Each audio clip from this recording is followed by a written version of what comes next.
Okay, I actually had the recording for Chapter 6 of Doron Dororon, and I wish so bad that the name was just Doron or something, or Dororon.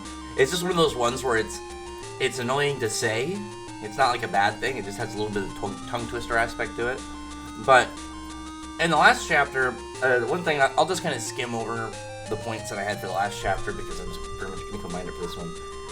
The main character ran into the yokai that, at least in Chapter 6, without full confirmation, seemed to be what killed his mother. And now he's pissed off. You know, he was super mad. He wasn't even listening to Kusanagi when he was like trying to talk to him. One thing I will say, because obviously this is one aspect of this chapter I've seen brought up a lot, and obviously the important backstory thing this early would be, you know, it could be alarming. I think if it was a couple chapters later, it would, you know, be a potential axing thing. Again, I don't know the fate of this series as of right now. We're only 7 chapters in. They probably won't even know for, like if it gets canceled, they probably wouldn't even know for a couple weeks, I would assume.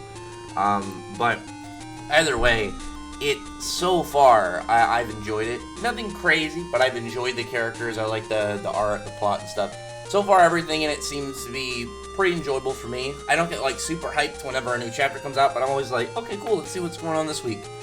And I personally think that the whole stuff with this, you know, I don't know what it's called, the weird, bull spider yokai or whatever it's called, I think it's more of like a Grand Fisher and Ichigo thing, where it's more about setting this up rather than we're going to have this plot line finished already. I could be wrong.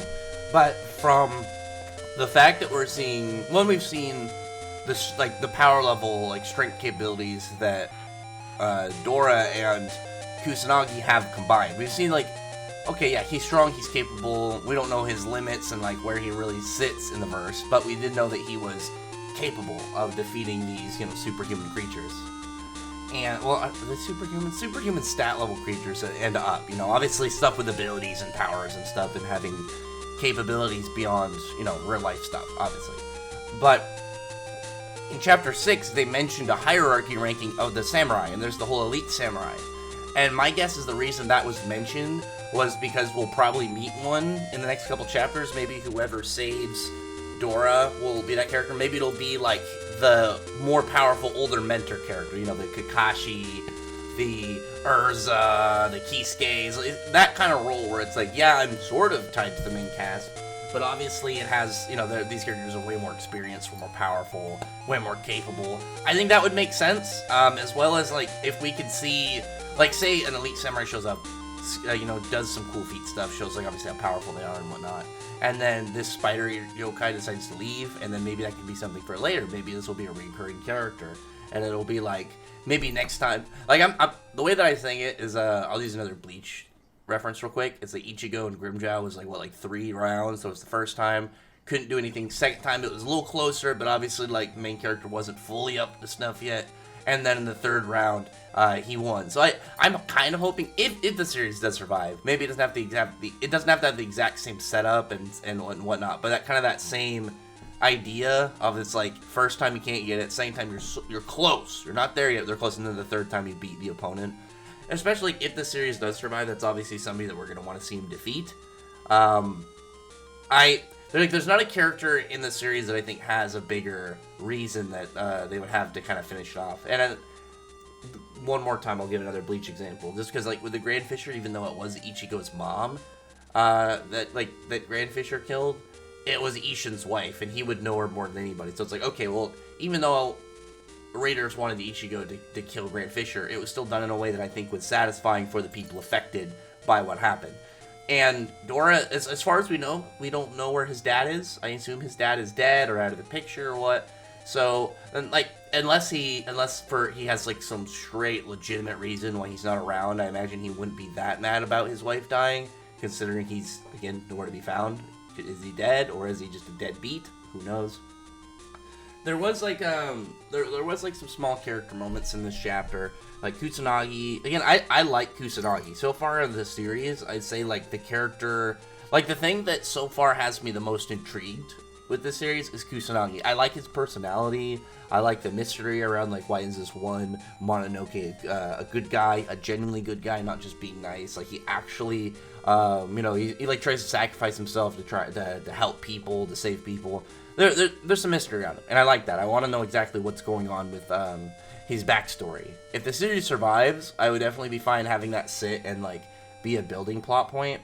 My only question would be, what exactly is going to be the build-up and execution of that?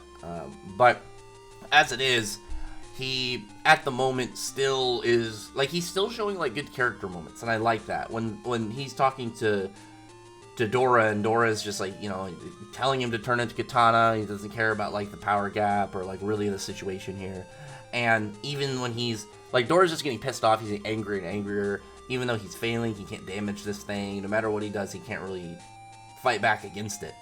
And there's, like, a really cool part where, obviously, he's gonna lose. Like, he gets this paralysis spike in the leg, he can barely do anything, and then he gets, this is, like, the most impressive thing for Dora so far, he gets hit probably 100+ feet, like, it's at an angle, but probably when he reaches the point of height, he's, like, 100+ feet in the air, and then he crashes down into, like, a 2 or 3 story building.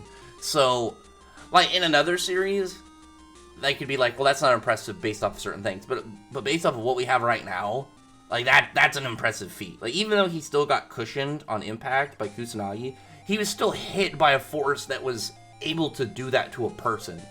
So, that's just a display of his durability. He just rips the spike out of his leg, too. Clearly, he's not caring that much about pain right now. But the fact he was able to take a hit like that, obviously, it does increase what we know about his physical durability and stuff. Like, how much damage could he take if he's taking that much? Like, well, like, beforehand, it was, like, strong for a human. Like, obviously, like, still above, like, what a human's capable of. But this is when you start getting into, like, obviously beyond human capabilities into the superpower range. Not just like, oh yeah, he's, this is a guy who somehow learned to operate at 130% or something, or like messes with their muscles so they can't use their muscles 100% instead of whatever it is, normally 20 or 30%. Well, whatever it is. It's like, no, this guy is straight just, this guy has like a brick wall body. But Kusanagi is, like, talking to him about, like, am I just a tool for revenge? I don't want to do that. Like, I'm here to help people and do good stuff. I'm not here just to help some dude get his, bloodlust fix. And I like that. It gave it made him feel more grounded and human, even though he's not a human.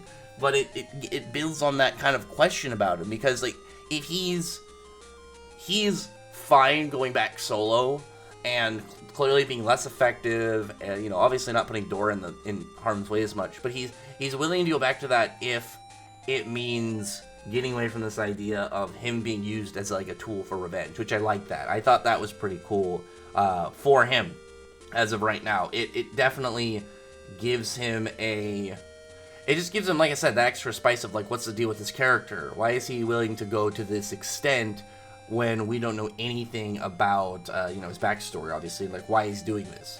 Like, the fact that, as far as we know, he's the only good Mononoke also raises stuff. But it was nice to see, like, when he's, like, talking to Dora, and Dora's, like, just trying to go out, and he's like, I want to fight and protect people together. I don't want to just be, for revenge. I don't want to get you killed. Because, obviously, like, him being absurdly reckless and not caring about his own safety just for revenge is putting him in a bad spot. And he's like, it's selfish, but most of all, I don't want you to die. So clearly, like, I think that on top of everything else, like, he's happy he's found somebody that he can get along with, and is like cool to align with his whole goal of helping and saving people. Because I would assume for Kusanagi, this would be like a really good deal. Who knows how old he is, but a human who not only is okay with you, was able to take the time to understand you're not evil just because of, the species of creature you are, but also he's physically capable of supporting, but on top of that, he has the mentality to add to this as well. And that to me is a really good combo of, like, how their characters have interacted so far. I would say that if I was going to recommend this to somebody, I think so far the best trait is the dynamic between Kusanagi and Dora. I think so far it's pretty good. I will say, I still think there needs to be some plot stuff soon. After the whole stuff with this Mononoke and the Elite Samurai and stuff, I think if we can get like a good showing of the Elite Samurai and then segue into a plot point, like a mini arc, something that we understand the story obviously building up and what we're doing. I think right now that's the only thing the story really needs. Maybe if like the mangaka can whip out some like huge eye-catching character that everybody's just like, I'll check this series out just because this character looks really cool in some way, shape, or form. But outside of that, like, I thought it was a good chapter. Nothing crazy. Good stuff for Kusanagi. Again, I like him. He's my favorite character in the series so far. But the chapter pretty much ends with them retransforming, turning back into Katana and going back out there. I don't think he's gonna win.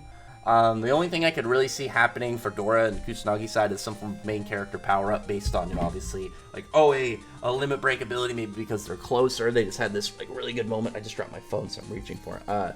This really good kind of moment between them that made them closer, so maybe it would do something to, like, their powers and stuff. Obviously them being closer on an, on a like, individual and wavelength level would probably help them in some way with their fighting. It just depends, because we don't know how, like, the power system in this world works. I feel like, though, if you have, like, this symbiotic power setup, I guess I can't really say power setup again because we don't know the powers yet, but a symbiotic kind of setup between the two characters, and if an increase in their relationship, like, obviously in a positive light, in a good way, happens, I feel like it would increase their capabilities. And maybe not just, like, in a sync, bond sync kind of way. Maybe it's like Kusanagi is effective enough that it makes him stronger, which I could see as well. We don't know. We don't know exactly how the powers and stuff all work in this series. But anyway, other than that, no, comment below, thumbs up the video, but from the like button, subscribe, and check out my other videos. But I appreciate everyone's already subscribed. I thank you all for listening. Bye.